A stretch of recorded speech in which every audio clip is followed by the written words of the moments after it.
Hi, this is Dr. Swanberg. I'm here to walk you through a successful week 3. As always, make sure you're not going through the activity stream and make sure that you're opening your classes. Make sure that you're checking your announcements. There's one here that mentions that I am in quarantine. It doesn't affect online students very much, except that my help sessions on Monday and Tuesday will be by appointment only. So if you need to see me on Monday and Tuesday in Zoom for some extra help, please just send me an email and we'll set up a time that works. All right.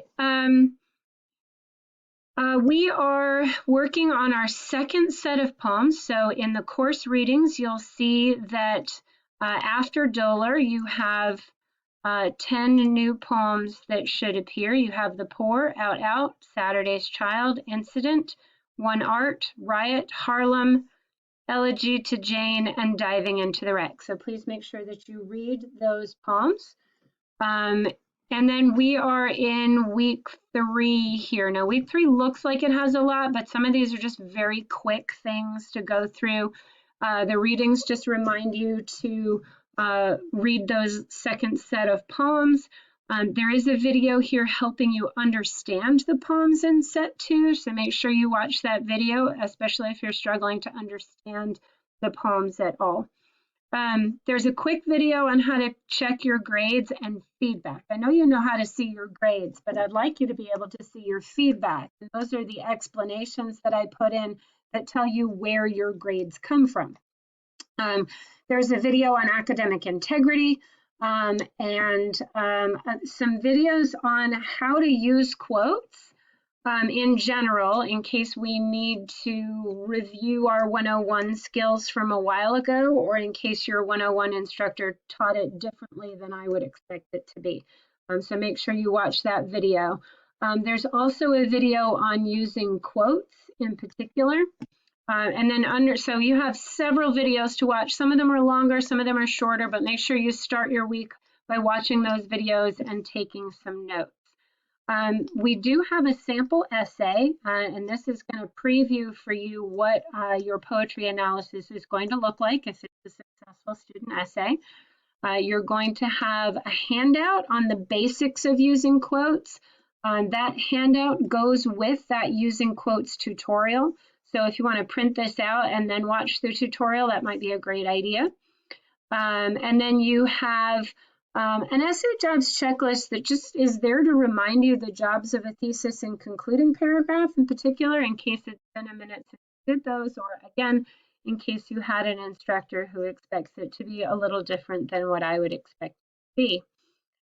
You have some quizzes, but again, some of them are just really quick to take care of.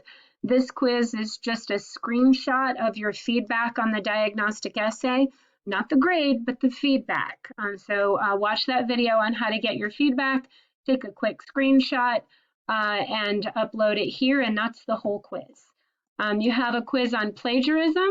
That will make sure you've watched that video on academic integrity before you take that quiz on plagiarism.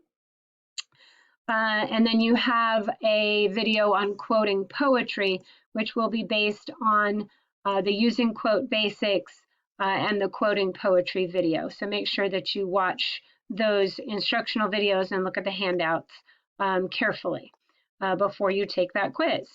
In our discussion this week, let's go ahead and open that and take a look at it. In our discussion board this week, I'll go ahead and make that a little bigger so you can see it with me. You're going to have read both sets of poems, and I'm asking you to write a 10 to 12 sentence paragraph discussing one theme that runs through all 3 poems by at least 2 different authors. So you're going to choose 3 poems from the list of poems that are in our course readings. Please restrict yourself to the course readings. This is not just any poem on the planet, but the poems that we have been assigned in this class.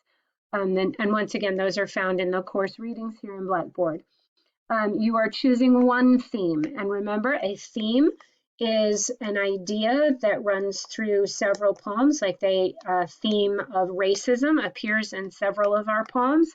The theme of the loss of a loved one runs through several of our poems. The theme of poverty runs through several of our poems. Hope, choices, All of these things are themes that you might see in the poems. You can also observe a theme that I haven't mentioned. Tell us one theme and 3 poems that share that theme. So if you're going to talk about racism, you might talk about Gwendolyn Brooks's Riot. You might talk about Incident. You might talk about Brass Spittoons.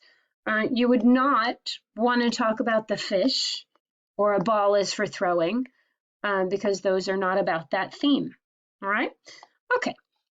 So once you have posted your own paragraph, you should respond to at least 3 peers' posts. Please be sure to respond to them in helpful ways, show them ways to push their thinking further, point out inaccuracies or misreadings, ask them questions about what they're trying to say.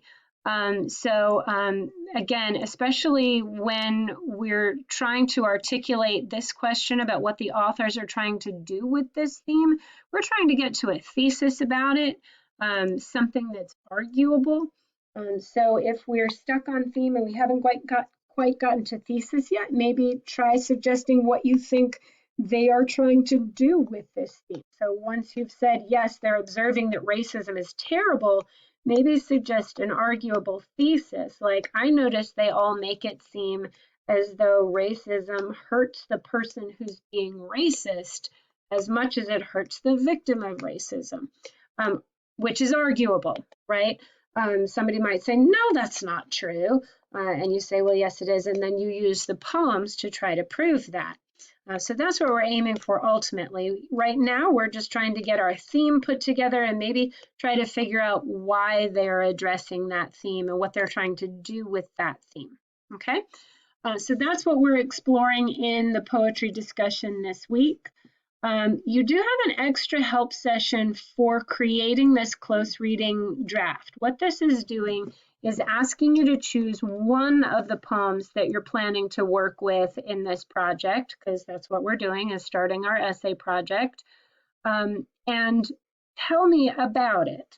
We're doing a close reading, and a close reading means that you use the poem, lines from the poem, to prove that what you think about the poem is true. So if I say The Fish by Elizabeth Bishop is about respecting the elderly, I would need to pull quotes from that poem that show that she was talking about somebody who's old and having respect for them. Now, I don't think that's the case in that poem. I think it was literally about a fish. But I could use lines from the poem to try to prove it. And that's what we're trying to do here. And you have a sample of that here about William Carlos Williams writing about the poor. Now, you don't get to say the same thing I did. So if you're talking about the poor, you'll need to say something else about it. All right. Again, there's a help session specifically walking you through that model and showing you how to build that kind of paragraph, so don't skip that instructional video. In general, you have your instructional videos, your handouts, your quizzes, your discussion board, and your assignment, and a little extra help with your assignment here. I also want to remind you that if you are working only on the weekends, you should be working the weekend ahead. Week 3 will open this Friday. If you need to work on a weekend, work this weekend on week 3 work, so that if you run into a problem, you have the rest of week 3 to solve that problem. When you leave it to the weekend at the end of week 3, I've already gone home for the week, and you're very often left in a really anxiety-producing situation where you need to get it done and you don't have me available to help you. I absolutely want to help you. And I understand that some of you may need to work predominantly on the weekends, which is why I open the week on a Friday before the weekend, so that you can work ahead if you need to. But work ahead. Don't work in that second weekend unless you absolutely have to. All right. Always remember that I am here to answer your emails. And Monday through Friday, I'm here to take your calls as well if you need to, or to meet with you in Zoom. And you are not alone in this. If you need help this week, reach out and get some help.